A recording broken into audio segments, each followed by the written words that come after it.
राज्यातील मुंबई, ठाणे, पुणे, नागपूरसह 29 महानगरपालिकांमध्ये आज महापौर पदासाठी आरक्षण सोडत पार पडत आहे. या सोडतीकडे सर्वच राजकीय पक्षांचे लक्ष लागले असून आरक्षणानुसारच महापौर पदाची समीकरणे ठरणार आहेत.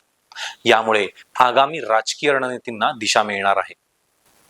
कल्याण, डोंबिवली, ठाणे आणि उल्हासनगर महापालिकांमध्ये महायुतीचा महापौर होण्याची दाट शक्यता भाजपने व्यक्त केली आहे. निवडणूक निकालानंतर संख्याबळाच्या आधारे महायुतीला आघाडी मिळत असल्याचा दावा भाजपकडून करण्यात येत आहे.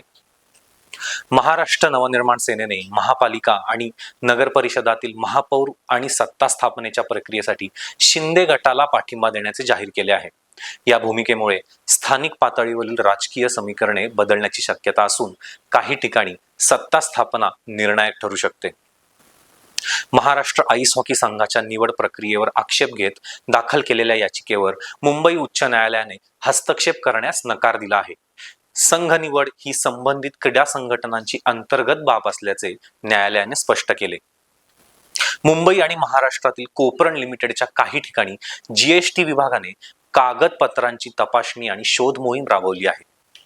कंपनीने ही कारवाई नियमित तपासाचा भाग असल्याचे स्पष्ट करत गुंतवणूकदारांना माहिती दिली आहे.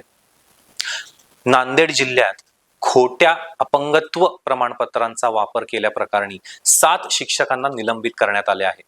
शिक्षण विभागाने या प्रकरणाची सखोल चौकशी सुरू असल्याचे सांगितले. भारताने पहिल्या T20 सामन्यात न्यूझीलंडवर 48 धावांनी मात करत विजय मिळवला आहे. यामुळे त्यांनी मालिकेत आघाडी घेतली आहे. युवा खेळाडूंच्या दमदार फलंदाजीमुळे संघाच्या भविष्यासाठी सकारात्मक संकेत मिळालेले आहेत. 26 जानेवारीच्या पार्श्वभूमीवर दिल्लीसह प्रमुख शहरांमध्ये सुरक्षा यंत्रणा अधिक सतर्क करण्यात आल्या आहेत.